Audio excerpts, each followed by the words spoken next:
Chin, chin, chin, chin. Ya estamos. Sí, listo.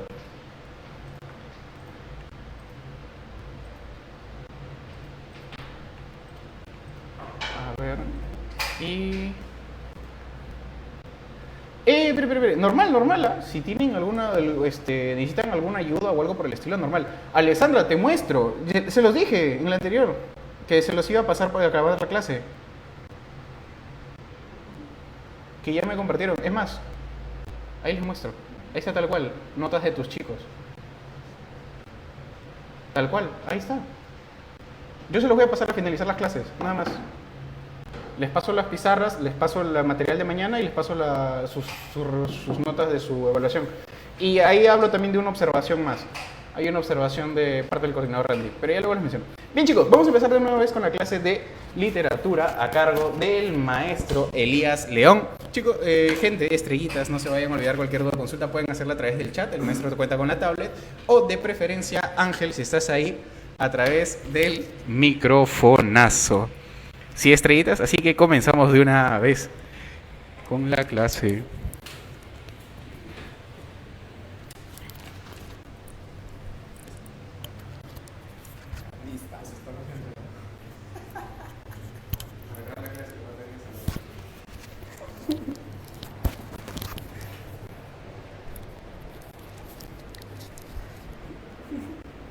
Ya, muy bien. Buenas tardes, jóvenes, y bienvenidos al curso de literatura. Continuando con la programación, hoy día nos corresponde desarrollar una hazaña realmente titánica. Debemos terminar todo lo que es la nueva narrativa y luego ya abrir las puertas a la literatura peruana con el primer capítulo, ¿ya? Entonces, comenzamos de una vez. Como sabemos, ustedes ya dominan este tema, solamente vamos a recordar los puntos esenciales, ¿ya? Hay que tomar en consideración que el título Nueva Narrativa alude precisamente esa nueva a una renovación de la prosa. ¿Está bien? Una renovación de la prosa. No vamos a hablar de poesía, vamos a hablar de la prosa hispanoamericana, y esto se debió a su contacto con las técnicas de la vanguardia. Esas técnicas del flashback, el monólogo interior, cámara lenta, etcétera, etcétera, ahora serán asimiladas por nuestros narradores. A eso se le va a denominar la nueva narrativa. ¿Está bien? Ya, ahora, la nueva narrativa presenta tres etapas fundamentales. La primera etapa va a recibir el nombre de emergente. Emergente. Y se desarrolla en los años 1920 y todos los años 30. Debemos tomar en consideración ya que en esta época también se está conviviendo con otro movimiento literario. No debes olvidar la semana pasada cuando habíamos dicho que luego del modernismo, el posmodernismo buscó nuevas formas de creación. Y este posmodernismo abrió caminos al vanguardismo y al regionalismo. ¿Está bien? Este regionalismo buscaba denunciar lo que estaba sucediendo en el mundo de provincia debido a la llegada de compañías norteamericanas, debido al gamonalismo, debido a diversos problemas sociales, ¿ya? Y por otro lado estaba la prosa de vanguardia, porque la vanguardia no solamente se desenvolvió en la poesía, sino también en la prosa, ¿ya? Entonces, sucede que nosotros a este contacto de la prosa con la vanguardia le vamos a llamar la nueva narrativa. En ese primer momento se encuentra con el regionalismo, pero el regionalismo toma el poder. El periodo emergente fue un periodo, se le denomina así, porque las técnicas llegan de una manera tímida. ¿Y aparecen obras de vanguardia? Sí, aparecen obras en prosa con elementos de vanguardia. Por ejemplo, La Casa de Cartón, de Martín Adán. Por ejemplo, Vallejo con sus escalas melografiadas, ¿no? Podemos mencionar a Huidobro, Neruda, que también ellos experimentaron en la prosa, Roberto Arlt, Macedonio Fernández también. Sin embargo, esa prosa pasó desapercibida y el regionalismo se hizo del poder debido a los problemas que se estaban viviendo. ¿Hay una diferencia con el regionalismo? Claro que sí. La diferencia es que el regionalismo todavía tenía esa técnica tradicional de la linealidad y la omnisciencia. ¿Está bien? Por eso Mario Vargas Llosa denominaba a esta clase de novela que todavía tenía esas técnicas tradicionales como la novela primitiva. En cambio, las novelas que ya empezaban a asimilar las técnicas van a ser llamadas las nuevas novelas o novelas de creación. ¿Está bien? Ahora sí, por lo tanto, en este periodo aparecen obras, pero las técnicas llegan tímidas y se impone el regionalismo. ¿Está bien? Ahora sí, segundo punto. Luego de ese periodo, mientras el regionalismo tomó el poder, no debemos olvidar que el regionalismo se despide finalizando los años 30, ingresando a los años 40, el regionalismo le dice adiós. Y le dice adiós con una gran novela, una novela que ustedes conocen. Es una novela de un peruano que habla acerca de una comunidad que será arrasada por la ambición de un hacendado. Es la novela El mundo es ancho y ajeno. A nivel Hispanoamérica, esa novela le dice adiós de manera formal al regionalismo. Es la última gran novela del regionalismo. Así muere y entonces las técnicas que habían llegado de manera tímida ahora se van a establecer. Por eso viene el nombre de el periodo de la consolidación. Aquí las técnicas se van a consolidar y ya estamos en los años 1940 y los años 1950. Si nosotros en esa época hubiésemos vivido aquí en el Perú, estábamos experimentando ese gobierno dictatorial, el mandato dictatorial de el señor Odría. Se va a vivir el ochenio de Odría entre los 40 y los 50. Y como hay dictadura en el Perú, si uno viajaba a Venezuela, Argentina, Chile, viajaba a República Dominicana, Centroamérica en general, todo era dictaduras. Por eso es que se van a desenvolver de buena manera muchas de las novelas con el tema de la dictadura. ¿Está bien? ¿Quiénes aparecieron en este periodo? No debemos olvidar al señor Juan Carlos Onetti. Juan Carlos Onetti con su gran obra El astillero o El juntacadáveres, ¿ya? El astillero o El pozo también, ¿ya? Ahora, luego de Juan Carlos Onetti, también debemos mencionar a Ernesto Sábato. Ojo, como datos, recuerda que la universidad a veces pregunta también ciertos datos, ¿ya? En verdadero o falso, con su obra titulada El túnel. ¿Está bien?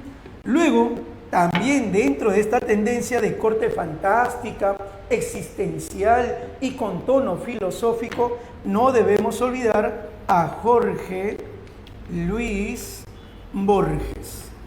Jorge Luis Borges, con su obra Ficciones que solicita la universidad ya para el examen de admisión. Creo que el título ya lo dijo todo. Decir ficciones, él mismo decía en el prólogo de su obra, nosotros debemos modelar ficciones, es decir, debemos alejarnos de la realidad. Por lo tanto, su literatura tiene un corte fantástico. Él representa la literatura fantástica de tendencia cosmopolita. En segundo lugar, Borges solía decir en el prólogo de su libro que es un trabajo empobrecedor crear una novela de 500 páginas, cuando muy bien uno puede imaginar que ya la obra está desarrollada y hacer un pequeño resumen de esa historia. Por lo tanto, Borges desarrolló cuentos. Él no desarrolla novelas y sus cuentos se caracterizan por la brevedad, es decir, la concisión sintáctica y la densidad semántica. ¿Está bien? Esas son características de Borges. ¿Ya, chicos? Muy bien, ahí ya vamos adelantando, ¿no?, algunas características de este gran narrador. Otro punto que no debes olvidar en Borges es que él tiene influencia de la narrativa policial.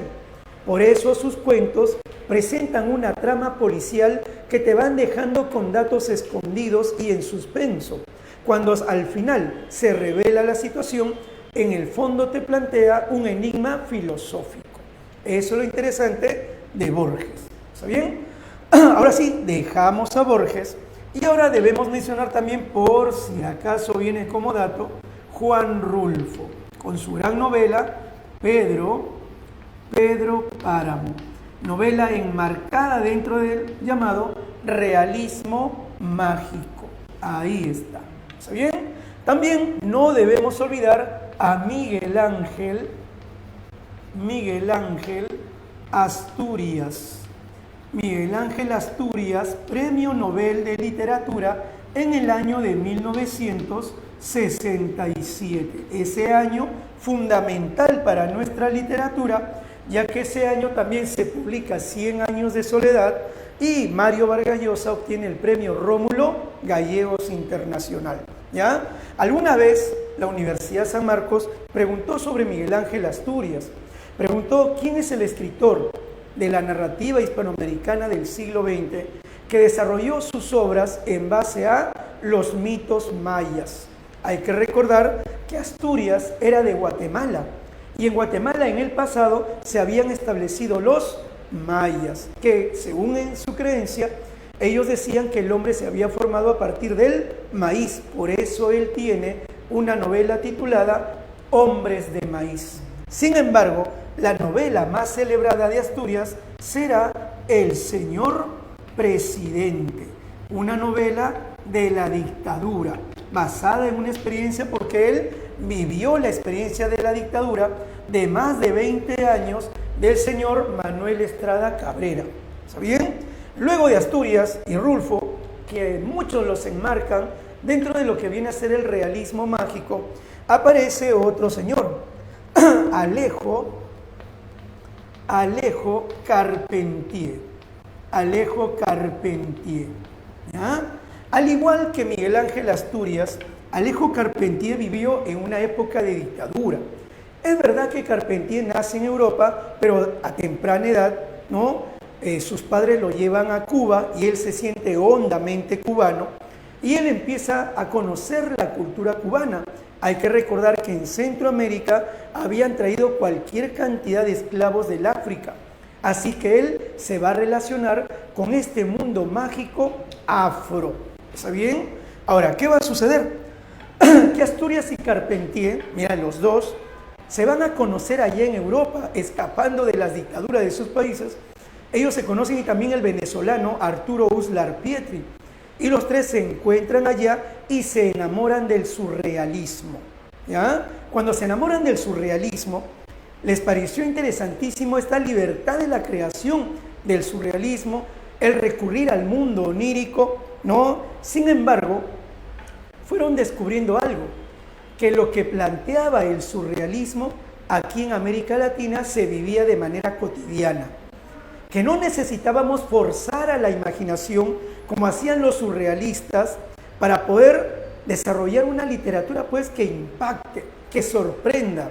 Eso lo va a decir Alejo Carpentier en el prólogo de su novela El reino de este mundo, que nos corresponde estudiar también, ¿ya? El reino de este mundo. En el prólogo él habla acerca de lo real maravilloso, para diferenciarlo de lo maravilloso europeo, ¿ya? En Europa, el surrealismo y diferentes escuelas forzaban mucho la imaginación. En cambio, aquí en América Latina, lo extraordinario, lo maravilloso, lo vivimos como algo cotidiano. Pues entonces hay una diferencia, la realidad hispanoamericana y la realidad europea. Aquí vivimos inmersos en los mitos y leyendas.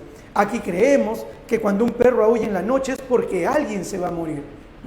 En cambio en Europa no es así. Y esto sorprende, ¿no? Por eso Carpentier decía que lo real maravilloso empieza a surgir cuando hay una alteración de la realidad. Esta alteración de la realidad le llama el milagro. Y este milagro surge debido a la fe que se va a desenvolver en los personajes. Por ejemplo, en el reino de este mundo Macandal, ustedes saben muy bien, él se elevó a la condición de Ungán, que es un sacerdote vudú, y él podía metamorfosearse en diferentes animales. Y él, en realidad, se metamorfoseaba. Macandal fue un personaje histórico, fue un personaje real, existió en la historia de Haití. Ahora, que se transformaba, eso estaba en la fe de los negros esclavos. Su fe. Si no hay fe, no podemos creer en lo real maravilloso. Eso es lo que decía Alejo Carpentier. ¿Está bien? Estos son los autores del periodo de consolidación y hay muchos más. ¿Cuál es el problema que vamos? Muy bien, el siglo de las luces, también Carpentier. Él recurre bastante a la historia. Él decía, bueno, podemos obtener características de sus obras, lo barroco. Aunque él exactamente nunca explicó sobre el lenguaje barroco, cómo desarrollarlo, todo el mundo lo relaciona con el barroco tradicional. También habló de la historia, el paisaje y habló acerca de la realidad maravillosa de América Latina. ¿Está bien? Son elementos de su narrativa. Ahora, el problema que tenían ellos, ¿cuál fue? Que ellos, para poder escribir y tener tiempo para escribir y poder publicar sus obras, ellos tenían que desempeñarse en diferentes oficios. No eran necesariamente escritores de profesión. Tenían que ser diplomáticos, otros eran profesores. Recuerden que eso sucedió desde el modernismo. Entonces ellos no tenían ese apoyo de las grandes editoriales hasta que llegó el tercer momento. Ese tercer momento de la nueva narrativa recibe el nombre de el de apogeo. Así le vamos a llamar. Solo que un semanario argentino, al ver que de pronto las novelas empezaron a traducirse a diferentes idiomas y nuestros escritores empezaron a alcanzar un peldaño a nivel internacional y empezaban a ser estudiados y leídos en diferentes partes del mundo, este semanario argentino le dio el nombre de El Boom de los años 60, 1960 hasta mediados de 1970. Esa va a ser la época del boom. ¿Está bien? Ahora, muchos catalogan al boom como un movimiento, pero no puede ser necesariamente un movimiento, ya que los diferentes autores que lo conformaron tenían diversos estilos. Lo que sí se le conoce como un fenómeno. ¿Está bien? Fue un fenómeno literario, editorial. ¿Está bien? Ahora, este boom va a tener pues ciertos... se van a dar ciertas situaciones para que se pueda dar la época del boom. Primero, la llegada de grandes intelectuales. Es que muchos llegaron desterrados desde España después de la Guerra Civil. Otros llegaron desterrados después de la Segunda Guerra Mundial de toda Europa. Así que cuando llegan aquí a Hispanoamérica, estos señores van a empezar a promover cultura, se va a dar una gran revolución. Y a esto incluso se le suma la presencia de editoriales que empiezan a fundarse, sobre todo en México y en la zona de Argentina. ¿Ya? Y esto que va a traer como consecuencia una nueva generación de lectores que están dispuestos a enfrentarse a los juegos que presentan los narradores. Obras como Rayuela, obras como La ciudad de los perros, La muerte de Artemio Cruz, demandaban que el lector participe de la obra en la reconstrucción del sentido global del texto. Precisamente el lector deja de ser un ente pasivo y se convierte en un lector activo, o como Julio Cortázar lo llamaba, un lector macho. ¿Está bien? Otro punto que también favoreció para el boom fue la época de la Revolución Cubana. Ustedes saben que ya estamos en la época en que Fidel ha tomado el poder y que Estados Unidos le hace el bloqueo continental. Fidel destroza ese bloqueo a través de la cultura y le regala a toda Hispanoamérica la institución Casa de las Américas. Esta institución no solamente promovió concursos de poesía, de narrativa, sino que también difundió la revista Casa de las Américas. Y en esa revista revaloró, resucitó a estos grandes escritores que ya estaban pasando desapercibidos. y que ahora los van a reactualizar y también van a difundir sus nuevas obras. ¿Entiendes? Eso fue lo interesante, y gracias a esta revista Casa de las Américas también van a empezar a divulgarse diferentes revistas de crítica que despierten el interés del público lector. A esto se le suma un periodo de reconocimientos a autores y también la presencia de nuevos premios. Por ejemplo, el premio Formentor, que es un premio creado por diferentes dueños de editoriales allá en Europa, de diferentes países, para conceder un premio a una obra latinoamericana y que esta obra se publique al mismo tiempo en diferentes idiomas. Y lo obtiene Jorge Luis Borges en el año 1961, justo entrando a la época del boom. ¿Está bien? Es más, Mario Vargas Llosa quedó finalista del premio Formentor. Se va a crear también el premio Rómulo Gallegos, se va a crear el premio Biblioteca Breve, que lo va a obtener Mario Vargas Llosa con La Ciudad y los Perros. ¿Está bien? De esta manera, la editorial que promovió el premio Biblioteca Breve, que es Seis Barral, lo que buscaba era tratar de recobrar todo el mercado editorial de Hispanoamérica a los autores, así también como las obras y los lectores. Y eso fue beneficioso también para la editorial. ¿Está bien? De alguna manera también van a aparecer agentes literarios. Estos agentes van a luchar por los derechos de los escritores y así ellos van a empezar a vivir de lo que escriben, ¿no? Eso va a suceder con Vargas Llosa, García Márquez y su agente Carmen Balcells. Es más, ella empezó también a ser agente de muchos de estos escritores. El pobre de Onetti, ¿no? En alguna ocasión dirá a manera de broma: gracias a Carmen ahora puedo ir al mercado. ¿Ya ven? Eso va a suceder, es decir, la profesionalización del escritor. ¿Está bien? Ahora, cuando se habla del boom, se pueden hablar de muchos autores, incluso algunos incluyen a estos escritores dentro de la época del boom. ¿Por qué? Porque participan de ese fenómeno. Sin embargo, cuando se habla del boom, son 4 precisamente los escaños concedidos. Esos 4 van a ser Mario Vargas Llosa. Mario Vargas Llosa, premio Nobel en el año 2010. Con su obra, bueno, él comienza con la novela La Ciudad y los Perros. Con anticipación había escrito un librito de cuentos, Los Jefes, que obtuvo el premio Leopoldo Alas en España, ¿ya? Pero La Ciudad de los Perros es su primera novela y lo lanza al estrellato internacional. Luego aparece también Julio Cortázar, ¿no? Él había nacido en Bélgica, pero como sus padres eran argentinos, también se nacionaliza argentino y allí, ¿no?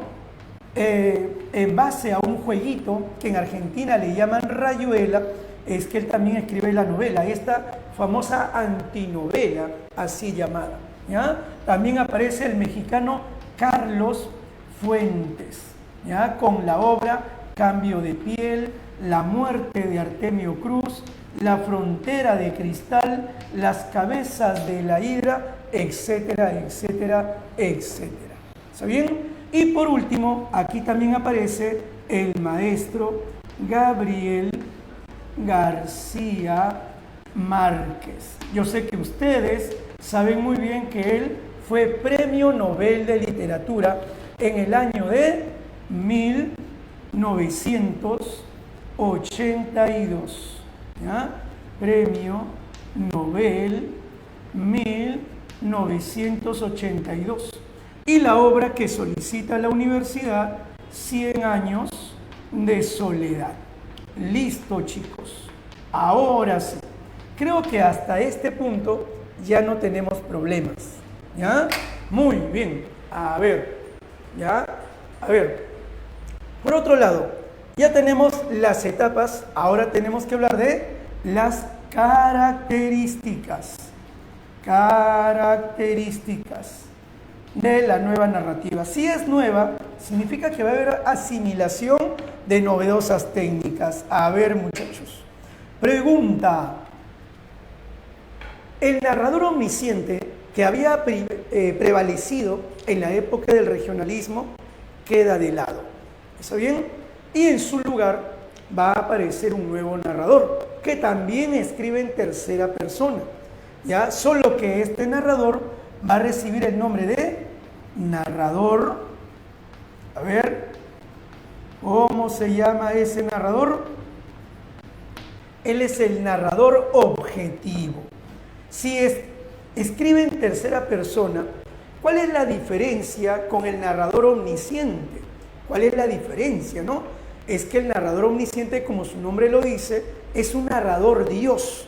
Es un narrador que lo sabe todo. Es un narrador que sabe todo el pasado, sabe todo lo que va a suceder, sabe lo que siente y piensan los personajes. El narrador objetivo solo es una cámara de cine que sigue las acciones, pero no comenta, no te explica, no ingresa a la mente del personaje, no nos dice lo que siente, solamente lo sigue como una cámara cinematográfica. Ese es el narrador objetivo. ¿Está bien? Ajá, muy bien, así es. Ahí, a veces estamos participando, correcto. Segundo, también cómo supera al narrador omnisciente, porque ahora ya no hay un solo narrador, hay diversidad de puntos de vista.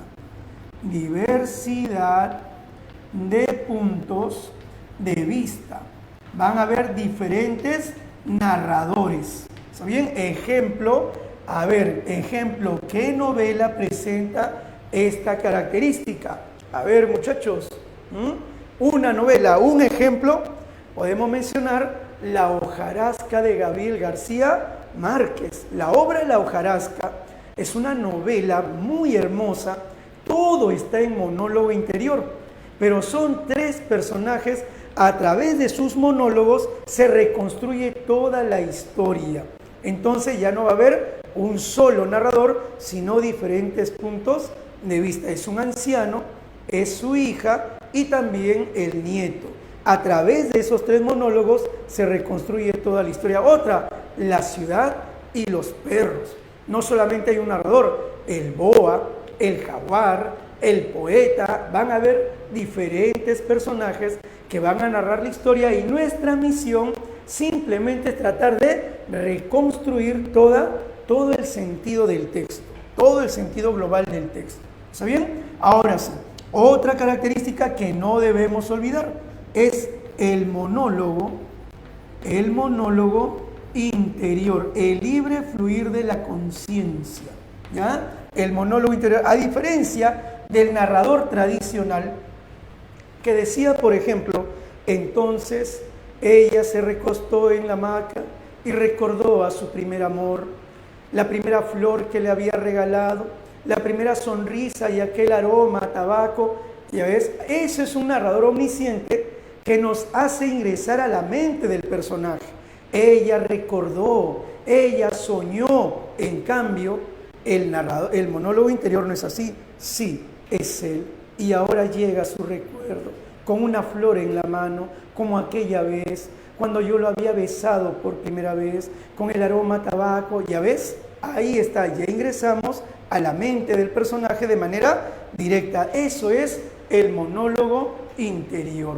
Otra técnica o también otra característica es el experimentalismo lingüístico. ¿Ya? Experimentalismo lingüístico. ¿En qué consiste esto? A ver, chicos, mírenme. En primer lugar, para esto debemos recordar algo. La semana pasada hablamos del vanguardismo hispanoamericano. En el vanguardismo, nuestros poetas experimentaron y aniquilaron de esa manera al modernismo. Espero que recuerdes que Rubén Darío te hablaba de princesas, hadamadrinas, con un lenguaje refinado, con musicalidad, con estética, con rima, con perfección. Y de pronto aparece un poeta que dice: do, re, mi, fa, sol, pío, pío, pío, ri, ri, señor, señor, or, pss, del grillo, ríspido y lunático. ¿Qué es eso? Ya ves, acababan de destrozar la bella poesía de Rubén Darío y la vanguardia buscó experimentar con el lenguaje. Por ejemplo, Vallejo, 999 calorías, chazas, serpentínica U del bizcochero enjirafada al tímpano. Hay experimentalismo con la lengua. Ese experimentalismo también se desarrolla en la nueva narrativa. Eso lo tomaron de la poesía, ¿ya? Por ejemplo, el juego de la gitanjáfora. Alumbra, lumbre de alumbre, luz verde, piedra alumbre, sobre la podredumbre. Alumbra, lumbre de alumbre, luz verde, piedra alumbre, alumbra, alumbra, sobre la podredumbre, alumbra, alumbra. Y el juego de sonidos, eso era la gitanjáfora. Ese es el inicio de una gran novela que ustedes seguro que han oído hablar.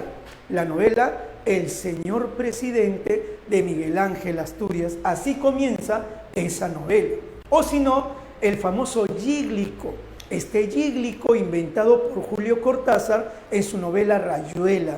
Apenas él le amalaba el noema, a ella se le agolpaba el clémiso. Y caían en hidromurias, en sus talos exasperantes, en salvajes ambonios. Ya ves, hay palabras que no se sabe qué significa. Apenas él le amalaba el noema. ¿Qué es amalar? ¿Qué es noema? A ella se le agolpaba el clémiso. ¿Qué es clémiso? ¿Qué es agolpar? Nosotros como lectores tenemos que reconstruir el sentido global del texto. ¿Está bien? El lector tiene que ser activo. Eso se llama experimentalismo lingüístico. ¿Está bien, chicos? Ahora que ya tenemos eso, no debemos olvidar también la ruptura del orden lógico de las acciones. Ruptura del orden lógico de las acciones. ¿Ya? El lógico de las acciones. Ahora sí. ¿Y esto se rompe de qué manera? Se rompe a través de diferentes técnicas.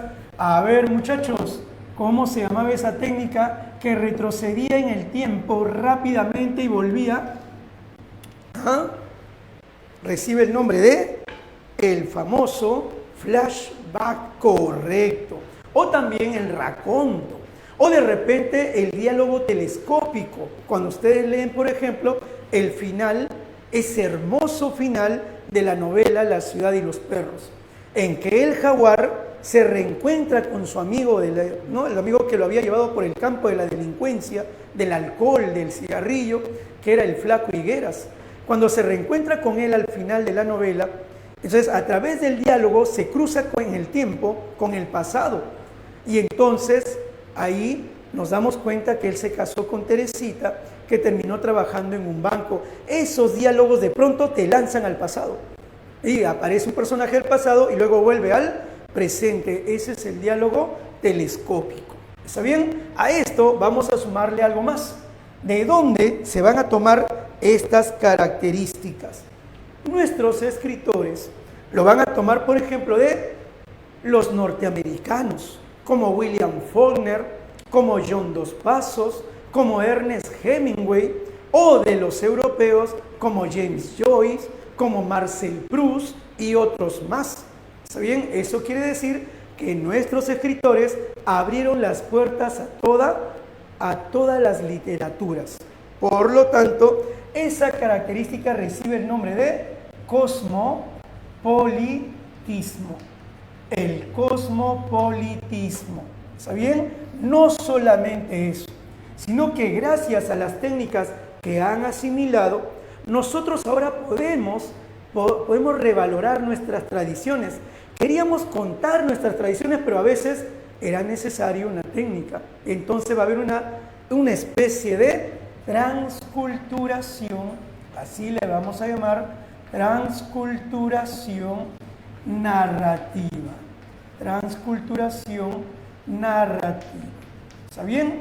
Listo. Ahora, por último, la incorporación. También va a haber incorporación de elementos irracionales. ¿Ya? Irracionales. Es que debes entender algo. Aquí en América Latina la realidad no es sencilla, es una realidad compleja. Vivimos inmersos en un mundo de creencias, de mitos, leyendas y lo sobrenatural. Es como, por ejemplo, cuando estás en tu casa sin electricidad a las 2 de la mañana y todos han salido de casa, tus vecinos están ausentes y escuchas pasos en el segundo piso y escuchas que cruje la puerta de la habitación. Y a veces entonces uno empieza a estremecerse y empieza a pensar en fantasmas. Eso no es algo racional, eso va más allá de la razón, pero nosotros vivimos inmersos en todo eso. ¿Está bien? Un claro ejemplo, 100 años de soledad. En 100 años de soledad hay un gigante. A ver, dame el nombre del gigante. ¿Cómo se llamaba el gigante en 100 años de soledad? Allá ve la bisabuela. La bisabuela te visita. ¿Cómo se llamaba el gigante en 100 años de soledad? Era el hijo de José Arcadio Buendía y Úrsula Iguarán.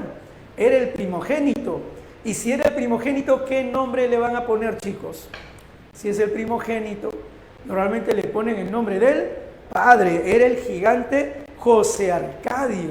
Y cuando José Arcadio muere, tú sabes muy bien que la novela comienza cuando van a fusilar a Aureliano, pero no lo fusilaron. ¿Quién salvó a Aureliano e impidió el fusilamiento? Fue su hermano José Arcadio. Y cuando José Arcadio vuelve a su casa, José Arcadio se oye una detonación, ¿ya? La esposa corre hacia él y lo encuentra tirado. Había un olor a pólvora insoportable, nunca se supo quién lo mató. Es más, buscaba el orificio por donde haya ingresado la bala y no había orificio, pero el olor a pólvora era insoportable. Lo que sí es que del oído del gigante salió un hilo de sangre. Y el hilo de sangre se recorrió toda la sala y llegó hasta la puerta, pasó por debajo de la puerta y dobló a la esquina. El hilo de sangre volvió a doblar, ya se iba por las calles de Macondo, descendiendo algunas escalinatas y luego va a llegar hasta la casa de los Buendía. Cuando llega a la casa de los Buendía, incluso tiene la delicadeza para no manchar la alfombra, se fue por el costadito de la pared y así va a llegar a la cocina y Úrsula encuentra el hilo de sangre y exclama: han matado a mi hijo. Sigue el hilo de sangre y efectivamente eso ha sucedido. Eso no es un elemento racional, normal. Eso es algo, son elementos irracionales. Una bala invisible, no. Una bala invisible no. Es en el fondo lo que ha dicho García Márquez, es que él está hablando acerca de esas muertes que al final quedan en el misterio, que nunca se pueden esclarecer. Es una denuncia que en el fondo también hace García Márquez. ¿Está bien? Ahora sí. A esto se le suma el realismo mágico, ¿ya? Realismo mágico, ¿ya? O lo real maravilloso. O lo real maravilloso, ¿ya? Ahí está. Ya, chicos, muy bien. Hoy en día muchos dicen que es lo mismo. Otros dicen hay diferencias. Bueno, para la universidad no hay ningún problema, ¿no? Porque va a considerarlo lo mismo, ¿ya? Solo que cómo es que se va a desarrollar. Por ejemplo, Alejo Carpentier era de la zona de Cuba y al sur de Cuba se encuentra la isla de Haití. Y él, cuando recorre Haití, conoce toda la cultura de los africanos que habían llegado como esclavos y entonces conoce la religión vudú. Entonces, a través de esas tradiciones africanas, él desarrolla lo real maravilloso. En cambio, el señor Gabriel García Márquez, para desarrollar lo real maravilloso, él recurre a la hipérbole, la exageración, ¿saben? Lo hiperbólico. Ahora sí, para empezar a desarrollar cada una de las obras que pide la universidad, muchachos, vamos a empezar a marcar, ¿ya? A ver, pregunta número 1, creo que tiene que ver con lo de la semana pasada. La pregunta número 1, ¿no? Yo creo que ya tienen esa respuesta, ¿no? A ver, pregunta número 1. A ver. Ajá. A ver. Listo. Pregunta número 1. Nos preguntan sobre el modernismo. ¿Ya? Yo creo que eso lo vimos la semana pasada. Así que de frente nada más, la alternativa es la primera, es falsa, la segunda, verdadera, la tercera, verdadera, la última es falsa. La alternativa A, correcto. La A de Alejo Carpentier. No te olvides, él desarrolla lo real maravilloso. ¿Está bien? Y él dice la fe. ¿Está bien? No te vayas a olvidar. A ver, 2. Creo que la 2 también la semana pasada. A ver, muchachos. Es con voz de la Biblia o verso de Walt Whitman, que habría que llegar hasta ti, cazador. Primitivo y moderno, sencillo y complicado, con algo de Washington y 4 de Nimrod. Eres los Estados Unidos. Eres el futuro invasor de la América ingenua que tiene sangre indígena, que aún reza a Jesucristo y aún habla en español. Si tiene sangre de indios y también rezamos a Jesús y hablamos en español, está hablando de la identidad de América Latina. ¿Qué somos nosotros? Somos una fusión. ¿Está bien? A ver, dice... ya, muy bien, qué buena pregunta. A ver, Vladimir, el arte por el arte. El escritor modernista no rechaza la visión del arte por el arte. Ahí te dice, ¿no? El escritor modernista muestra su rechazo. No, el arte por el arte es un ideal que fue desarrollado por, a ver si me recuerdas, a ver, Rubén Darío tomó de 2 escuelas francesas sobre todo, simbolismo y parnasianismo. ¿Está bien? Del simbolismo tomó la sugerencia poética, ¿ya? Los colores, en este caso el decirlo pero sin decirlo, y de los parnasianos tomó la belleza. Los parnasianos decían que una obra debe ser como una estatua, debe ser bella, que no exprese emociones, pero debe ser bella. Por lo tanto, el lenguaje debe ser bello. Por lo tanto, aquí va a haber una devoción a la poesía. La poesía debe ser bella, la poesía debe ser nuestra religión. No hay más religión. Nosotros somos sacerdotes de la poesía. Eso se llama la visión del arte por el arte. No debemos hablar de política en nuestra poesía, no, ni de religiones, nada. Solamente de poesía. ¿Está bien? Eso es el arte por el arte. Por eso es que eso es falso. Ellos no rechazaron, ellos más bien desarrollaron el arte por el arte. ¿Está bien? La 2, la 2. Así es, correcto, alternativa, Dante, doña Úrsula Iguarán, muy bien, Úrsula Iguarán, listo. Pregunta número 3, ya creo que ya salió. Dice que en el modernismo empiezan a tomar en consideración a diferentes autores de diferentes países. O sea, se abren las puertas a diversas literaturas y culturas. ¿Está bien? ¿Cómo se llama esa actitud que van a desarrollar los modernistas? Esa actitud también lo hemos visto aquí. Claro, abre las puertas a diversas literaturas. Ponen atención a la literatura del momento. ¿Ya? Se va a denominar cosmopolitismo. La alternativa en la pregunta número 3 tiene que ser la E de Ernesto, la E de el señor presidente. ¿Dónde se desarrolla la historia del señor presidente? Realmente no te lo dice.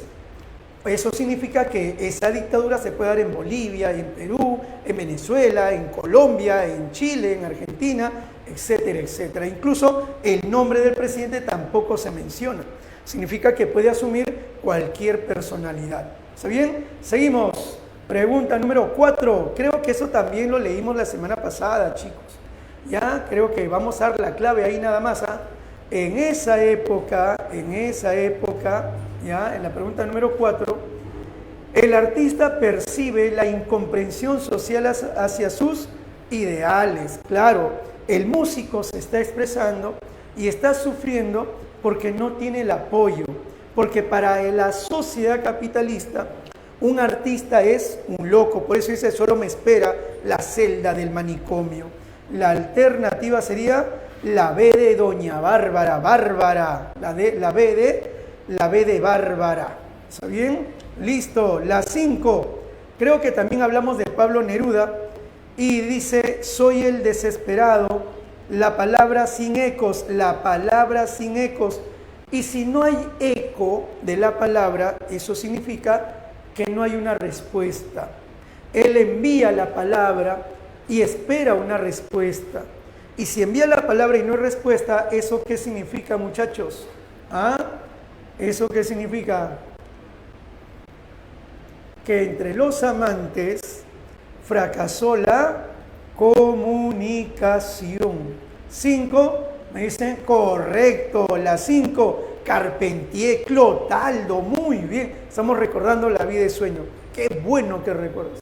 Ya listo. La siguiente, 6.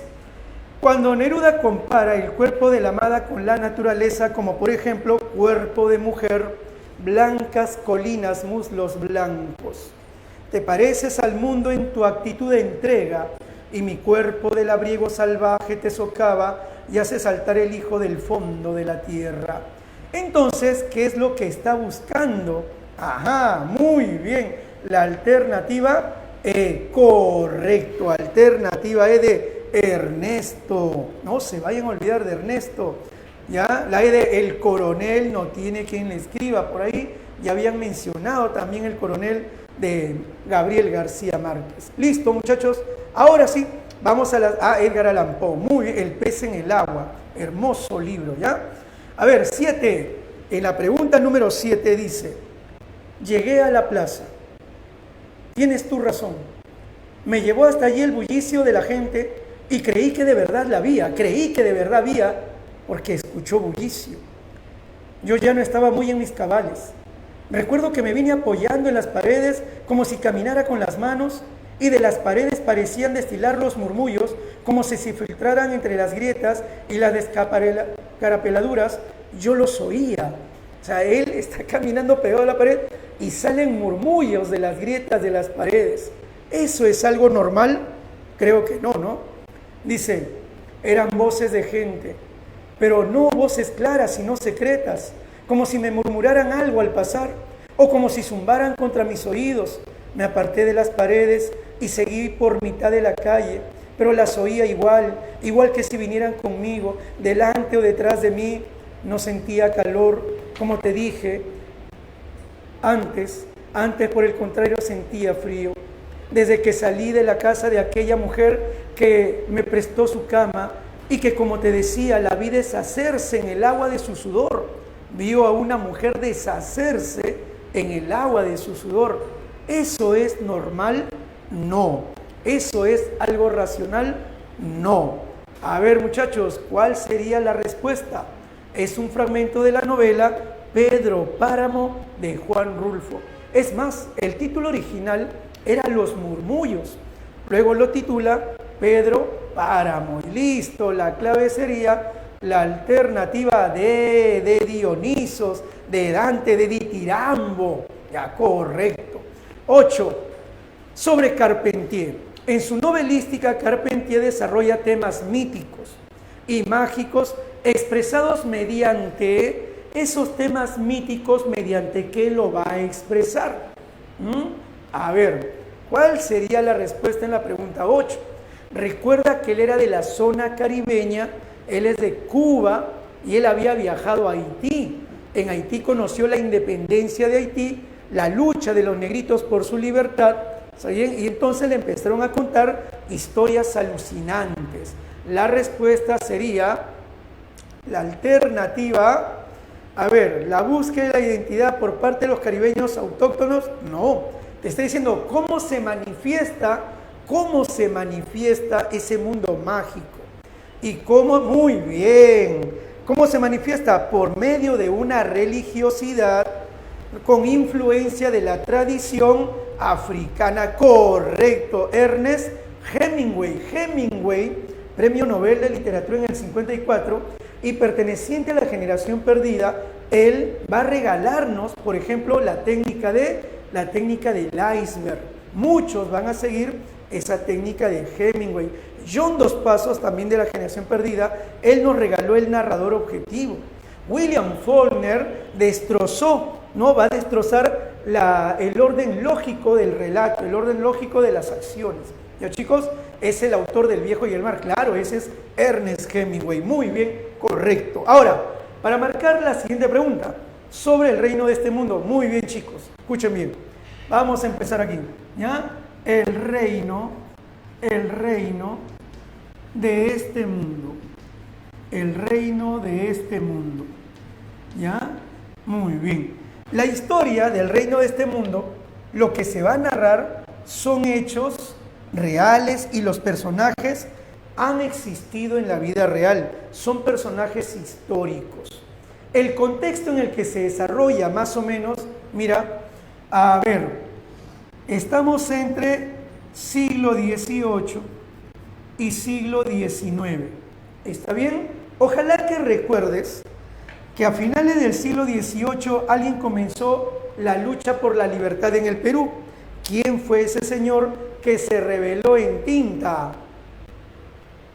A ver, ¿quién fue ese personaje que se rebeló en tinta? ¿Ah?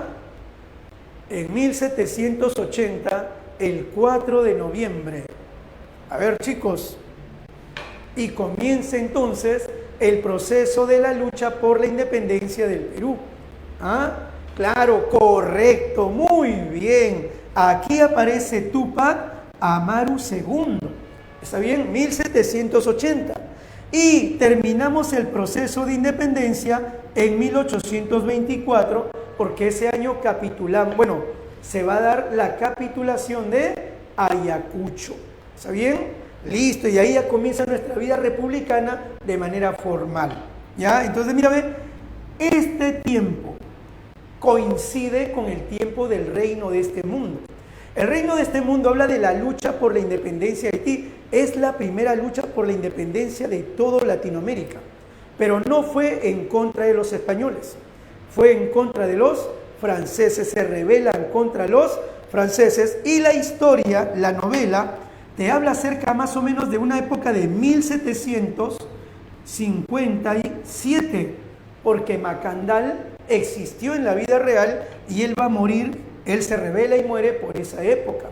Luego ya aparece Bowman a finales del siglo XVIII y muchos consideran que a partir de Bowman ya comenzó la lucha por la independencia. Macandal es como un antecedente, ¿ya? Es como un antecedente, pero en la novela sí presentan a Macandal. ¿Ya, chicos? Ahora, muy bien. Es decir, es contemporáneo a la lucha por la independencia en el Perú. ¿Ya? Vamos a poner aquí las fechas. ¿Cuántas partes tiene la obra? La obra presenta 4 partes. Cada parte tiene que ver con cada periodo histórico de la independencia de Haití. Toda la primera parte va a tener que ver con Macandal. Con Macandal. ¿Está bien? Ahí está. Este Macandal, ¿ya? Que era un negro del África, que era un esclavo de la hacienda de Lenormand de Messy. Lenormand de Messy. Y ahí también estaba Tinoel. Tinoel es el único personaje que no es histórico. Él es de ficción, pero a través de sus ojos vamos a ver el proceso de toda la lucha por la independencia. Como sabemos, Macandal pierde el brazo. ¿Está bien? Al perder el brazo, lo enviaron a labores sencillas, hasta que él escapa de la hacienda y se vuelve un negro cimarrón, ¿no? Ya se escapó de la hacienda y ahí visita a una anciana llamada Maman Loa. Es Maman Loa quien le enseña a conocer la hierba, ¿no? Y también los hongos venenosos y lo ayuda a diferenciar. Es así que Macandal poco a poco va ingresando a todo ese mundo y cuando ya pasó un tiempo, él se convierte en un ongán. Un ongán es un sacerdote vudú. Cuando uno ya se convierte en sacerdote vudú, tiene poderes ilimitados. ¿Está bien? No solamente el vudú consiste en hacer muñequitos con alfileres. No. también tiene poder de la metamorfosis, tiene poderes ilimitados sobre la naturaleza. Y ese va a ser Macandal. ¿Está bien? Ahora, ¿qué va a suceder? Que Macandal, después de un tiempo, vuelve y se reencuentra con Tinoel. Y cuando se reencuentra con Tinoel, este Tinoel, ¿ya?, va a recibir de Macandal, ¿no?, una orden, porque Macandal ya había hablado, bueno, no dice la orden de manera directa, pero es implícita, ya había hablado con todos los negritos de todas las haciendas para que de una vez luchen por la libertad. Y Macandal ahí comienza envenenando el campo. Así va a morir el ganado y también envenenan las aguas y van a morir los blancos, los franceses. Los franceses tienen tanto miedo de beber agua que empiezan a beber vino y todos los días paran ebrios.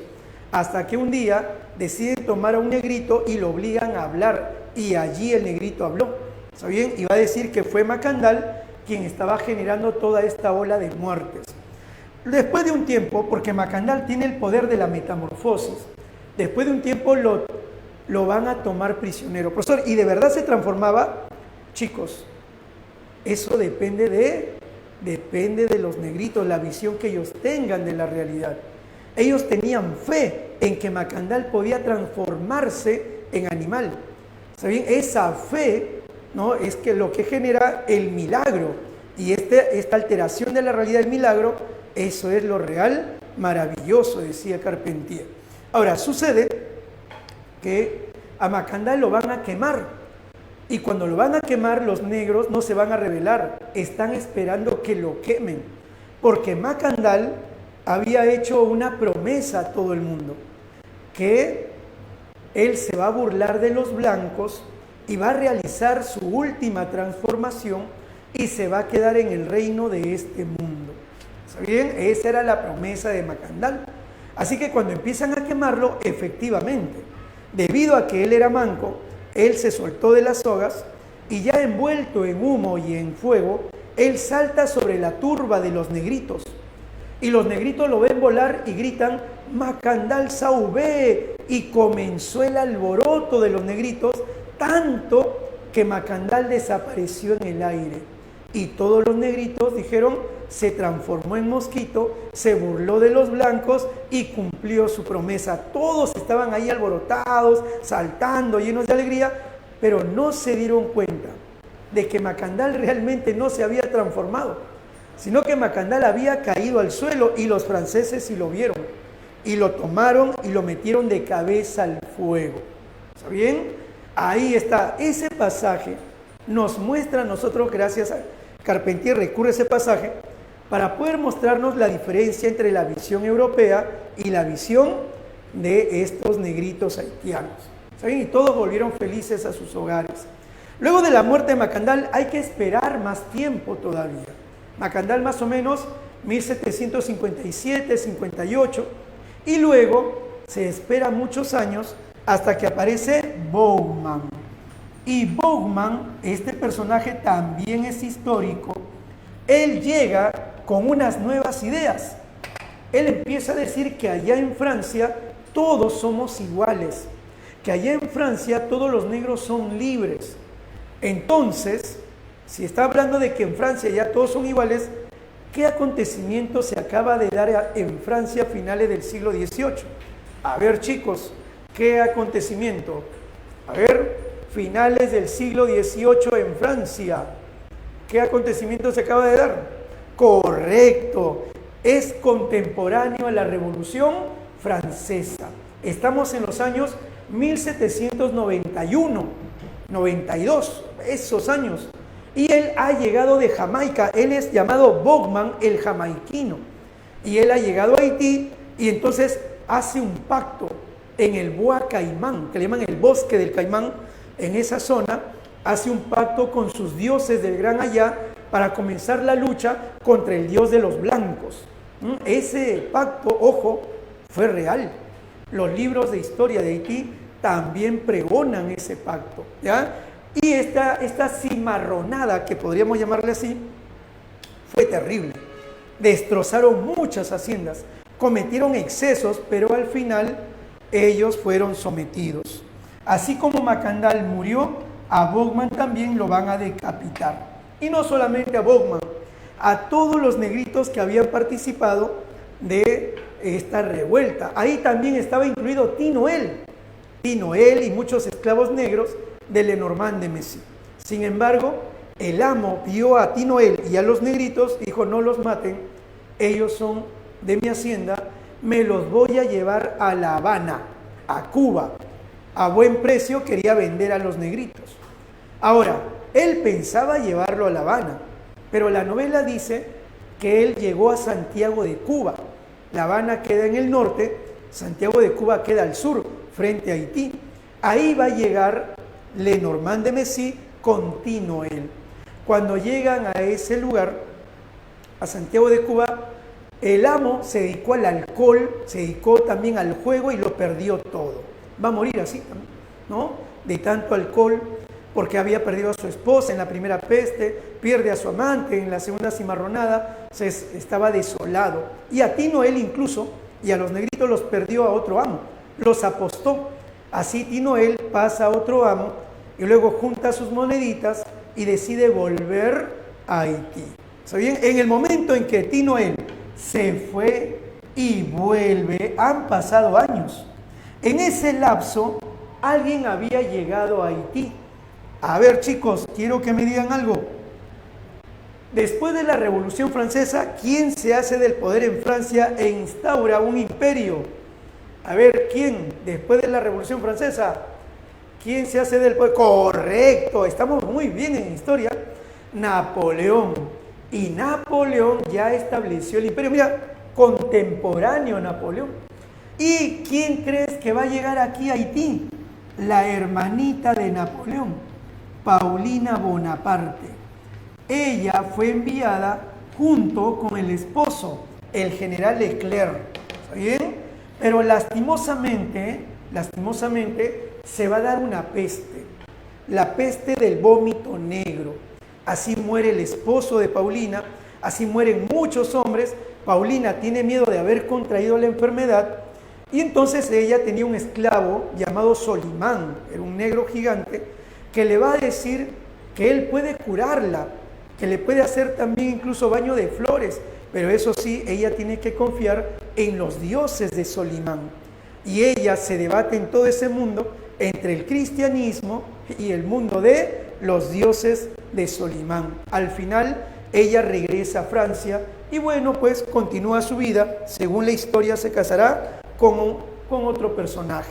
Pero lo cierto es que cuando Paulina se fue, los negritos haitianos continuaron con su libertad, su lucha por la libertad, y la consiguieron. Expulsaron a los franceses. Cuando Tinoel volvió, vio que todo era un mundo de negros, que habían oficiales, pero todos negros, que habían damas elegantemente vestidas, pero eran negras, que habían notarios, todos eran negros, y él pues estaba feliz, ya que ahora sí llegó a un mundo de negros, y ahora sí ya alcanzaron la libertad. Lastimosamente no fue así.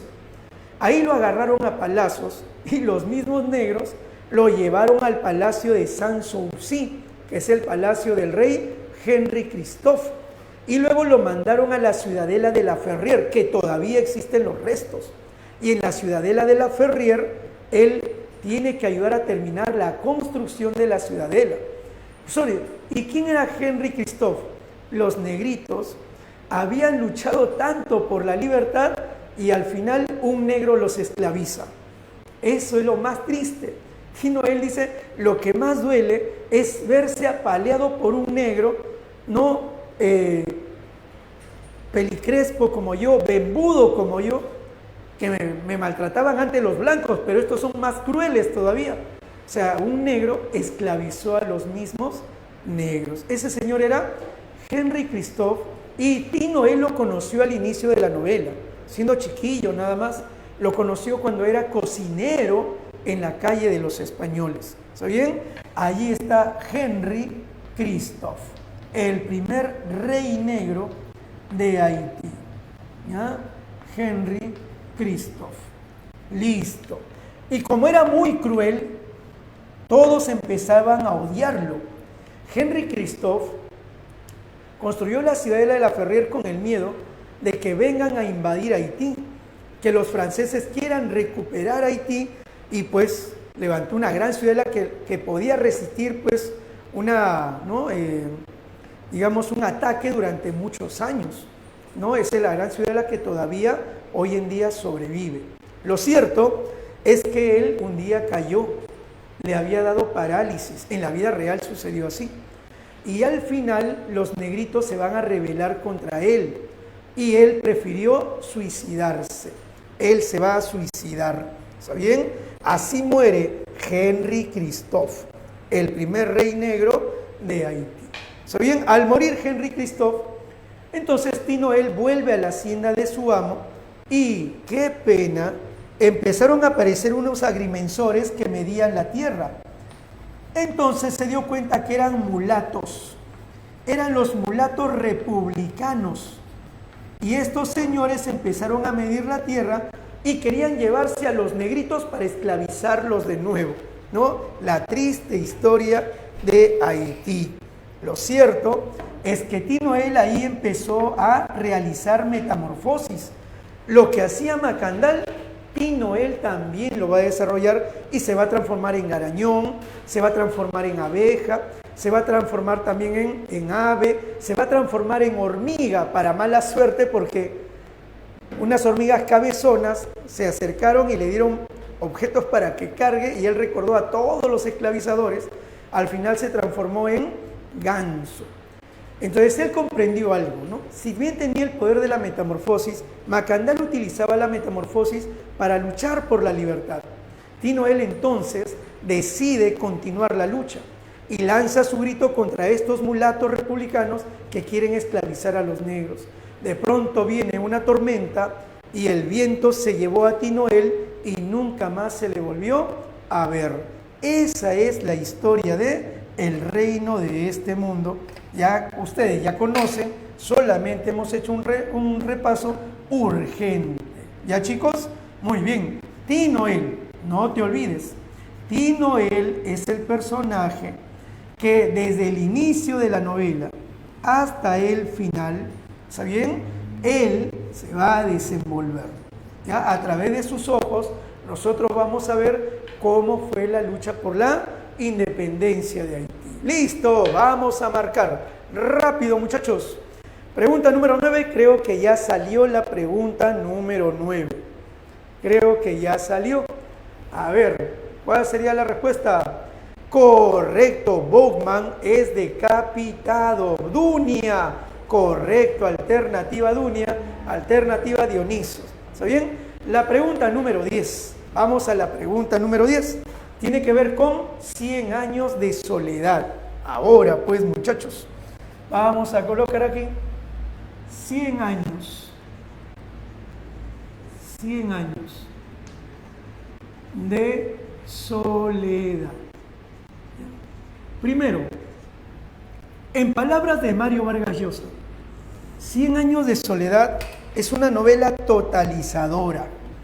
Vargas Llosa sostenía que la novela totalizadora es una novela que podía competir con la realidad misma. Una novela, así como nuestra realidad, hay diferentes planos: el individual, el colectivo, el familiar, ¿no? El plano, digamos, de el estudiante, el plano religioso, el plano social, el plano político.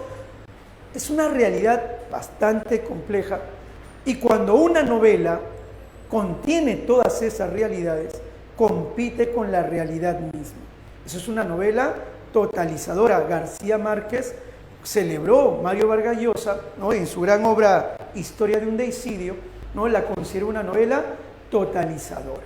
¿Ya? Ahora, segundo punto, la novela 100 años de soledad presenta estas características. Primero, primera característica, las repeticiones.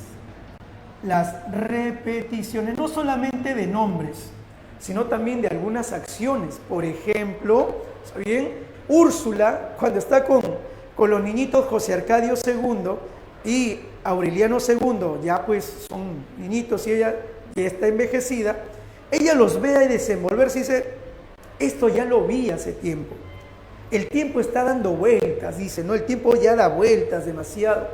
Y ahí descubre algo, que todos los aurelianos se caracterizan por ser retraídos, pero de mentalidad lúcida. En cambio, los José Arcadios de la familia eran emprendedores, ¿no? Eran voluntariosos, pero siempre marcados con un signo trágico, ¿no? Entonces, así los diferenció a los dos. Por ejemplo, en el caso de Aureliano el coronel y su hermano el primogénito José Arcadio, ellos van a estar con la misma chica, Pilar Ternera. Ella les va a dar un hijo a cada uno de los dos.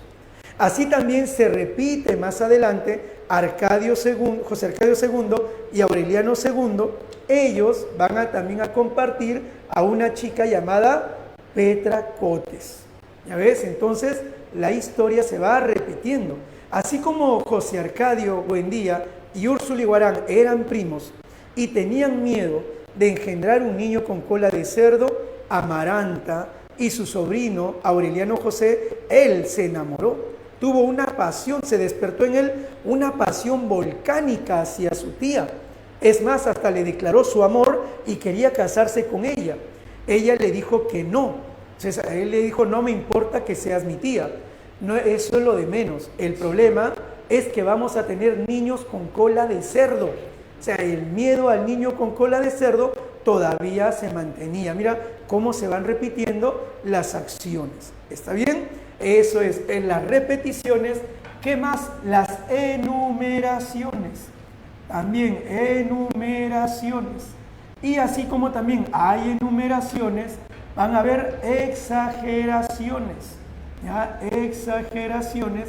Bueno, nosotros le vamos a dar el nombre de lo hiperbólico. Lo hiperbólico. ¿Está bien? Ahí está. Lo hiperbólico. ¿Ya? Otra característica de la novela 100 años de soledad es que está distribuida en 20 secciones. 20 secciones. ¿Ya? Y por último, se van a dar diversos planos. Primero, vamos a hablar de un plano psicológico. Plano psicológico. ¿Cuándo se desarrolla ese plano psicológico? Creo que ustedes ya lo saben, el tema del incesto, ¿no? Por ejemplo, al final de la novela también, Aureliano Babilonia no sabía que Amaranta Úrsula era su tía. Y los dos se amaron y ahí nació el niño con cola de cerdo. Ojo, dice la novela, y nació cola de cerdo producto del verdadero amor. Por eso los personajes de 100 años de soledad van a tener que morir de soledad, porque ellos están incapacitados para el amor. Solamente al final hay verdadero amor y ahí nace cola de cerdo. ¿Está bien? Ahora, otro punto, los celos. Por ejemplo, Amaranta y Rebeca Montiel, las dos se enamoran del mismo chico, Pietro Crespi, un chico malditamente hermoso, envidiablemente bello. Era italiano, era músico y trabajaba en una tienda de instrumentos musicales, y como los Buendía compraron una pianola, él iba a dictar clases de baile a las damas del hogar. Así, Amaranta y Rebeca, que crecieron como hermanitas, las dos se enamoran de él, pero el corazón de él estaba destinado a Rebeca. Por eso Amaranta va a decir, ni loca voy a dejar que te cases con mi hermana. Eso es psicológico. Es más, el día que se iban a casar, poco antes llegó una carta desde Italia diciendo que la madre de Pietro está agonizando. Pietro viajó a Italia y suspendió la boda. Viajó a Italia y su mamá estaba más sana que él, ¿no? Es Amaranta quien trataba de detener, impedir la boda, y entonces el día que llega la boda, ya definitivamente, ella le coloca veneno en la taza de leche de Rebeca, para que vean el extremo al que llegó esta señorita. Pero al final se arrepintió y botó el veneno, botó todo el contenido, se arrepintió. ¿Está bien? Ahí tenemos el plano psicológico. ¿Ya? Ahora, otro plano, podemos hablar de un plano histórico. Plano histórico. Todos sabemos que el personaje que hace los pescaditos de oro, pregunta chicos, ¿quién es el personaje que hace los pescaditos de oro? A ver si recordamos, ¿quién es el personaje que hace los pescaditos de oro? A ver, claro, muy bien, el coronel Aureliano. Sí, señorita, y todo por un hombre, tiene toda la razón. Así es, eso es lo que generan todos los... ¿No? Ahora sí, el coronel Aureliano Buendía, escuchen bien, él desarrolló 32 revoluciones y las perdió todas. Escapó a 71 emboscadas, un pelotón de fusilamiento, un atentado con veneno capaz de matar a un caballo. Y es más, llegó a tener 17 hijos de guerra de 17 distintas mujeres. El coronel Aureliano Buendía. Él, cuando era jovencito, antes de ser coronel, él hacía pescaditos de oro y lo vendía a una moneda de oro. Con esa moneda de oro hacía otro pescadito de oro y lo vendía a una moneda de oro. Hacía otro pescadito de oro y lo vendía a una moneda. Y así, en realidad no ganaba. Lo único que quería era dilatar su soledad. ¿Está bien? Sucedió que el coronel, antes de ser coronel, claro, engarzando un pescadito de oro en su casa, habían llegado las hermanas Moscote y la menor, que tenía 9 años, era Remedios Moscote. Y Aureliano puso los ojos en ella y se enamoró. ¿Está bien? Entonces van a pedir la mano de Remedios, pero tiene 9 años. Si bien la familia Moscote aceptó, tenían que esperar un tiempo para que ella madure. ¿Ya? Entonces, cuando ya se da la primera, digamos en este caso, muestra de madurez, se van a casar y ella llevó alegría a la casa de los Buendía. El problema, no sé si recuerdas, Amaranta luchaba con Rebeca por Pietro. Muy bien. ¿Recuerdas que le echó veneno en la leche de Rebeca y se arrepintió? Ese mismo día, Amaranta pidió que algo malo suceda para impedir la boda. Y sucedió. Murió Remedios, la esposa de Aureliano. Estaba embarazada, ella murió. Al morir, Aureliano continuó visitando a su suegro, el señor Apolinar Moscote, que había traído la política. Por eso lo querían votar, pues. Por eso José Arcadio Buendía era su enemigo. Pero por Aureliano, pues, tuvo que aceptar, ¿no? Pero lo cierto es que trajo el mundo de la política conservadora, ¿no? Él era conservador, pero en unas elecciones Aureliano se dio cuenta de que los conservadores hicieron trampa. Entonces Aureliano decide ahora comenzar su lucha y él va a decir: ahora yo voy a luchar por el Partido Liberal, porque los conservadores son unos tramposos. Ojo, la lucha entre liberales y conservadores fue una guerra real que se había desarrollado en Colombia y que va a terminar con el Tratado de Neerlandia. Y en la novela se firma el Tratado de Neerlandia. Es más, Aureliano iba a firmar, pero en ese momento ingresó un jovencito coronel que detuvo la firma de Aureliano. Y Aureliano no llegó a firmar. Ese jovencito coronel que interrumpió traía todo el oro que se había recaudado en la guerra civil. Ese jovencito coronel será protagonista de la novela El coronel no tiene quien le escriba, de García Márquez. ¿Está bien? Es decir, García Márquez en 100 años de soledad introduce a los personajes que ya había él tratado en otras obras anteriores, como La hojarasca, El coronel no tiene quien le escriba, Los funerales de la mamá grande. Todos ellos serán, ¿no?, asimilados en 100 años de soledad, y de 100 años de soledad también nace otra obra, la increíble y triste historia de la Cándida Heréndira y su abuela desalmada. ¿Está bien? Ahí está. Y mira, ve, elementos históricos, hay plano históricos, son hechos que se van a dar. La llegada de la compañía bananera, que va a traer modernización, pero también va a traer explotación. Y esta compañía no quiso pagar a los trabajadores. José Arcadio II participa en la huelga y van a matar a los trabajadores. ¿Ya? Es más, esa matanza fue real. En la historia de Colombia se le conoce con el nombre de la matanza de las bananeras. O sea, es algo histórico. Solo que los medios empezaron a reducir el número de muertos para no hacer quedar mal a la compañía bananera. En cambio, en 100 años de soledad, José Arcadio II, antes de morir, solamente diría, y no olviden que fueron más de 3.000 los muertos. Lo elevó a la cantidad de más de 3.000. ¿Ya? Otro plano, el plano mítico. Ese plano mítico que, ¿no?, se relaciona con lo hiperbólico, con el mundo de las creencias, y por otro lado el plano social, rescatando las costumbres de aquella zona. ¿Está bien, chicos? A lo largo de la novela, también dice Mario Vargas Llosa, se van a dar transformaciones. La primera transformación la realiza Úrsula Iguarán. Cuando su hijo, el primogénito, huye, se va porque se entera que ha embarazado a Pilar Ternera, ella va detrás de su hijo, pero no lo encontró. Sin embargo, cuando volvió, con ella llegó cualquier cantidad de gente desconocida y Macondo se llenó de ruido. Esa es la primera transformación de Macondo. La segunda, con la compañía bananera, y luego ya viene el final, la destrucción de Macondo. ¿Está bien? Listo, ahora vamos a marcar. A ver, chicos, vamos a marcar. ¿Ya? Muy bien, así es. A ver, listo. Ya, a ver, vamos a ver aquí. No. Por favor, no. Lo que sucede es que hoy en día le dan esos términos, pero recuerden que en el pasado, en la costumbre, uno podía pues casarse con personas de temprana edad, ¿no? Esa costumbre viene de Europa, así que no, hoy en día sí, pues no, ya recibe otro nombre, ¿no? Ya, solo por los comentarios nada más, ya, listo.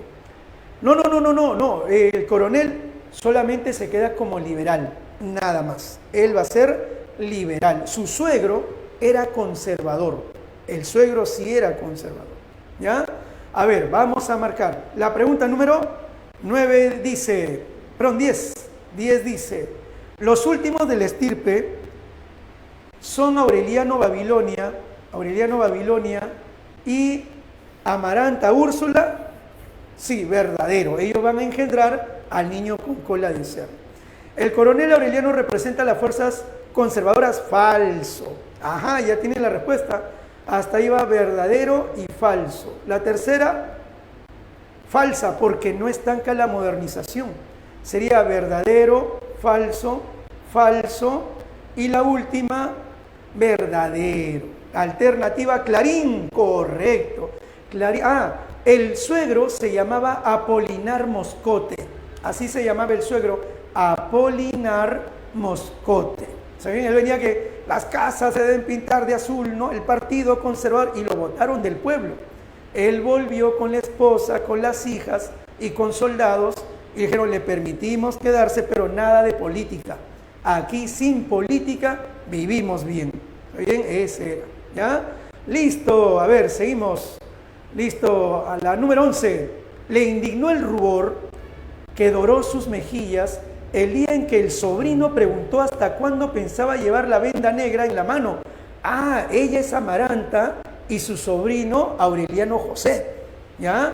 ¿Por qué Amaranta lleva la venda negra como símbolo de virginidad?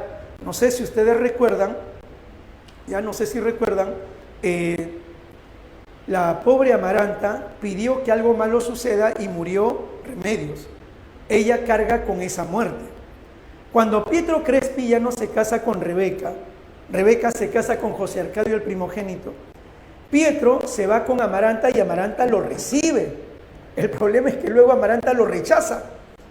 Y Pietro, pobrecito, todas las noches cantaba, todas las ventanas de Macondo se iluminaban, menos la ventana de Amaranta. Ella ya le había echado ya llaves a las puertas de su corazón. Y Pietro se suicida. Amaranta carga con 2 muertes.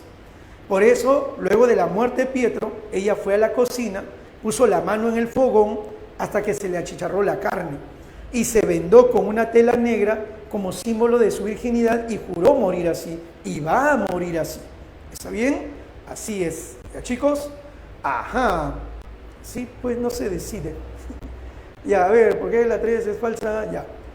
Ah, ya, muy bien. A ver, me están preguntando, profe, ¿por qué en la pregunta número 11, número 10, la 3 es falsa? Porque dice, el arribo de la compañía bananera estanca la modernización. No, la compañía trajo transformación, trajo modernización, pero modernización en base a la explotación, pero modernización. Así que no estanca, no estanca, ¿ya? A ver, la 11 me están diciendo correcto, muy bien. Ya sabes, la 11, la C, la 11 de Carpentier, ¿ya? Listo, ya tenemos la 11, la 12. Ah, la 12 también es el momento en que Remedios, ¿quién era Remedios la Bella? Remedios la Bella, como su nombre lo dice, es una señorita de una belleza sobrenatural. Es la hija de Aureliano II de Arcadio con Santa Sofía de la Piedad, ¿ya? Su hijita. Y ella tenía una belleza fatal. Joven que se enamoraba de ella, o moría o terminaba mal, ¿no? Es más, ¿no? Había un jovencito que, aunque su nombre no lo mencionan, pero es un chico muy hermoso, que cuando llega él y Remedios, pues prácticamente eran la pareja ideal, ¿no? Y ella, pues, en su mente, ella no sabía lo que era el amor, no entendía nada de esas cosas, ella era muy pura, era pura en todos los aspectos. En cambio, el chico se desesperó, como no le hacía caso, empezó a embriagarse, terminó como lo peor, ¿no? Era una belleza fatal. Muy bien. La pregunta número 11, 12, perdón, la 11 ya me dieron la clave. La 12 es correcto. Ahí Remedios la Bella se eleva al cielo. Se eleva al cielo. ¿Ya, chicos? A ver, de una vez para acabar con la nueva narrativa, marquen la pregunta número 14 antes de entrar a la número 13. En la 14 dice sobre la nueva narrativa. Es un periodo en el cual se adoptan técnicas modernas en nuestro campo narrativo. Sí, verdadero. ¿Se interesa más por la lucha del hombre con la naturaleza? No, eso fue el regionalismo. ¿Está bien? Doña Bárbara, La Vorágine, las primeras novelas de Ciro Alegría. ¿Está bien? Luego dice, ¿existe una narración atemporal? Sí, sí. ¿Se crean mundos imaginarios? Claro que sí. Por ejemplo, el mundo de Comala, el pueblo de Macondo, el pueblo de la ciudad de Santa María en las obras de Juan Carlos Onetti. Y eso es influencia de William Faulkner. William Faulkner también crea el pueblo de Yognapataufa. ¿Ya? A ver, luego en la 14 dice, ¿muestran lo universal? Sí, sería la número 1, la 3, la 4 y la 5. Alternativa C, correcto. La C de 100 años de soledad. ¿Está bien? Listo. Ahora, chicos, vamos a hablar de literatura peruana. La literatura peruana es heterogénea, es una literatura también pluricultural y plurilingüe. Creo que esos términos son fáciles de deducir, ¿no? Diversidad de culturas, diversidad de lenguas y heterogénea que se desarrolla pues a través en el campo oral, ¿no? A través de la oralidad y también en la escritura, ¿ya? Ahora, ¿qué nos pide el material del día de hoy? Desarrollar la literatura de la conquista. La literatura de la conquista, ¿ya? A ver, puedo borrar, ¿verdad? Ah, ya, a ver, para que de una vez tomen nota. Ya, listo.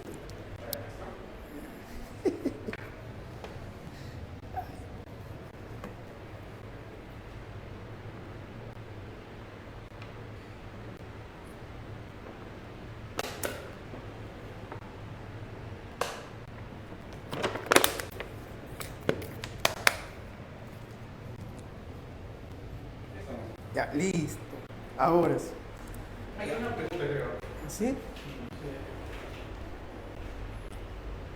Ah, ya, mira. Ya, vamos a poner aquí, ya. Chicos, recuerden que estamos en repaso, ¿ah? Ya, repaso. Yo les hablaría de 100 años de soledad todita la hora, pero lastimosamente el tiempo apremia, ¿ya? Y ustedes tienen que manejar su manual de 100 años de soledad, ¿ya? Siempre manejen hay un árbol genealógico que lo puedes encontrar en cualquier libro, incluso en internet, ¿ya? No olvides que los fundadores de la familia Buendía van a ser José Arcadio Buendía, José Arcadio Buendía y Úrsula Iguarán. ¿Está bien?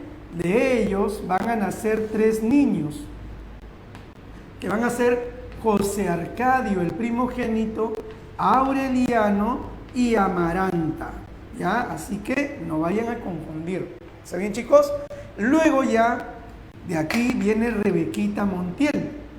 Esta Rebequita Montiel, que es una sobrinita de Úrsula que va a ser criada como parte de la familia, ella y Amaranta van a pelearse por el mismo chico, como les había dicho, ¿ya? Ellos van a estar también con Pilar Ternera. Ella le va a dar un hijo a cada uno. Aquí José Arcadio tiene un hijo llamado José Arcadio, pero le llaman normalmente Arcadio. Y Aureliano con Petra Cotes, aquí nace Aureliano José. Hace un momento te hablé de Aureliano José y su tía Amaranta. Ahí está pues, ¿ya? Listo. Y luego, ¿no? Aquí Arcadio con Santa Sofía de la Piedad. Y de aquí van a nacer 3 niños más. Y así sucesivamente. Ustedes ya deben manejar, ¿no?, este árbol genealógico. ¿Ya, chicos? Ya listo. Para marcar las últimas preguntas, antes de que el tiempo nos vaya a vencer, ustedes saben que es nuestro peor enemigo, ¿ya?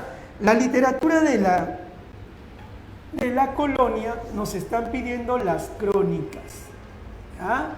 Una crónica es una narración ordenada en el tiempo.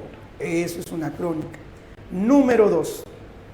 La crónica se distingue de la historia porque la historia es objetiva, la crónica no. Eso va a depender del cronista. Por ejemplo, Felipe Guamán Poma de Ayala es un cronista indio. Sin embargo, él estaba en contra del imperio incaico. Es un indio que pertenece a un pueblo, él pertenecía a la nobleza de los Yarovil Cahuánuco, que fue sometida por los incas. Por eso él tiene una visión anti-incaica. En cambio, el inca Garcilaso de la Vega es descendiente de los incas. Por ser descendiente de los incas, él tiene que mostrar el mundo de los incas como algo superior. Por eso idealiza el imperio incaico y además él justifica la invasión de los incas. Esa es la diferencia. ¿Está bien? O sea que en una crónica hay un lado subjetivo, la opinión del cronista. En la historia no. En la historia es crítica y es objetiva. ¿Está bien? Ahora sí. Dentro del mundo de la crónica nos piden hablar acerca de el Inca Garcilaso de la Vega. Inca Garcilaso de la Vega, mestizo. El primer mestizo de América, así lo suelen llamar.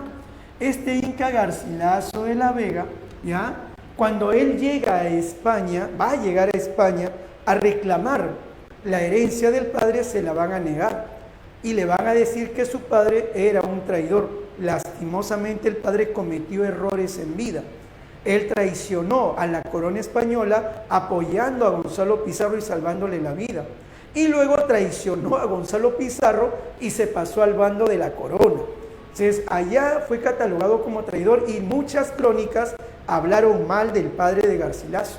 Por eso Garcilaso tiene la misión en la segunda parte de poder reivindicar la figura del padre en sus comentarios reales. El título de comentarios reales alude a que él va a hacer comento. Él dice, yo solamente quiero hacer comento y glosa. ¿Qué quiere decir glosa? Ustedes saben muy bien que a veces compran libros y hay palabras y frases que desconocen. Y al final hay un glosario. Precisamente viene de glosa. ¿Está bien?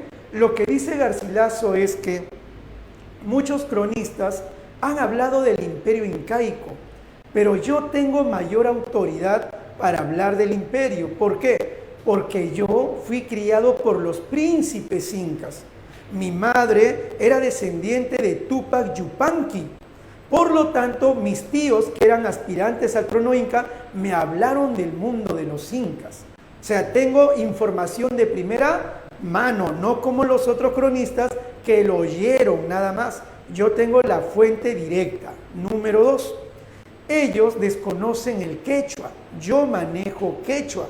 Tengo mayor autoridad porque ellos empezaron a tergiversar algunos vocablos y voy a tratar de corregirlos.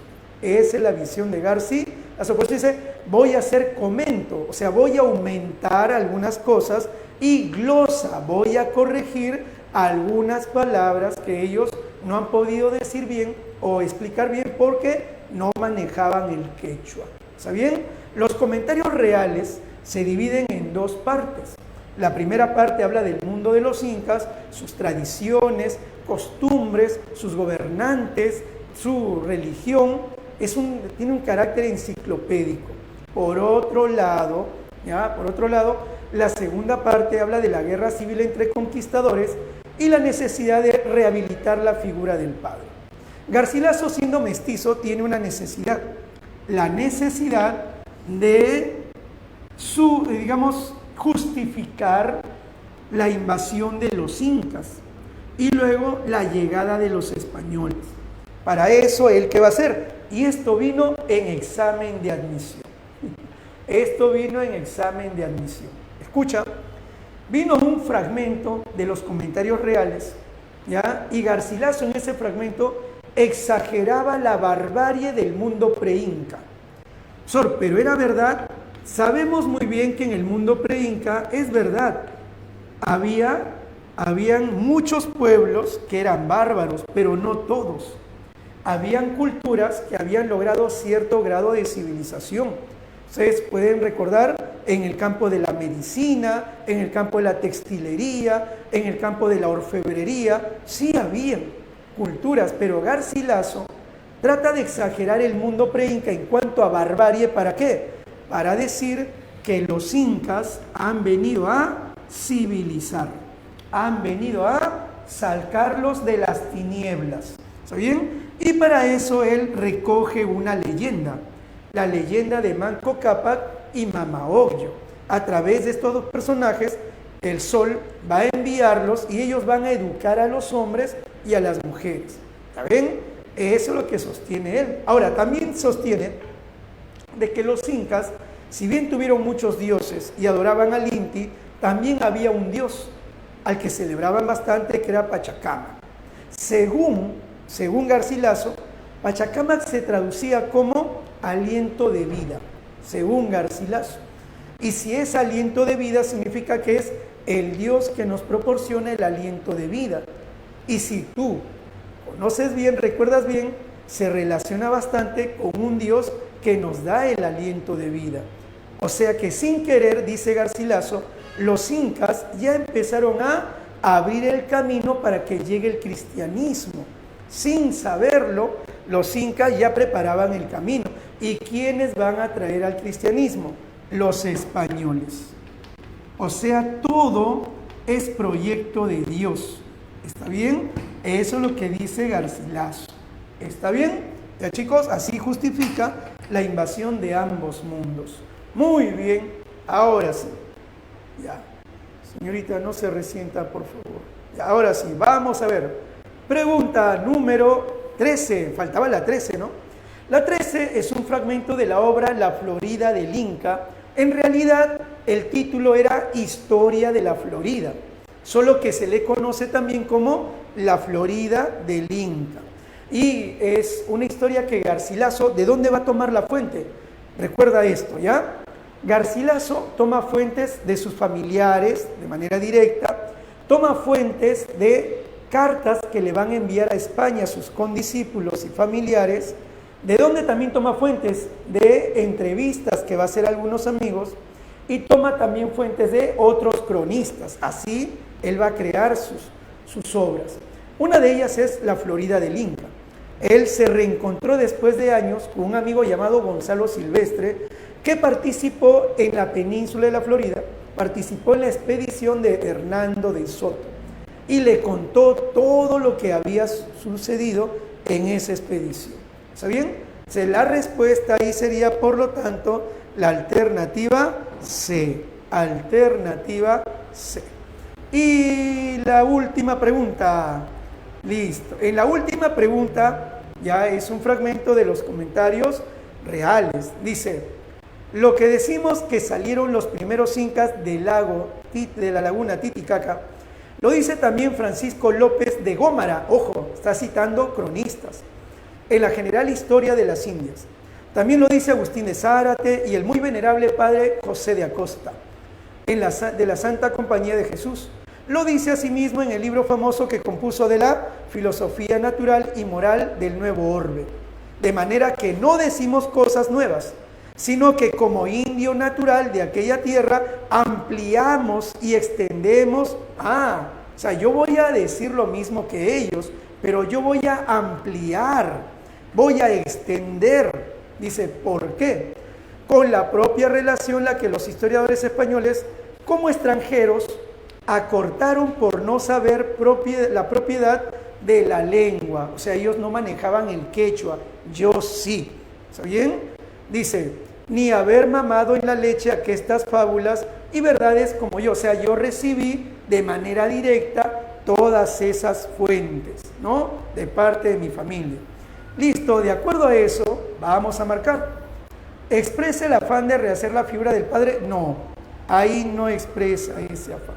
Ajá, y están enviando respuesta. A ver, la 2 es verdadera, la 2 es verdadera. La 3 no acata la información, más bien va a empezar a criticar.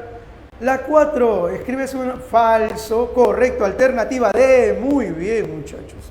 Alternativa D, la D de despedida, porque justo el tiempo ya nos ha enviado el mensaje y ha llegado la hora de partir.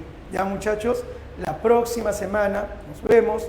Cuídense mucho, gracias por participar. Cuídense, porque en esta época está variando un poco el tiempo y no nos vayamos a enfermar. ¿Está bien, chicos? Nos vemos. Un fuerte abrazo a todos y mucha salud.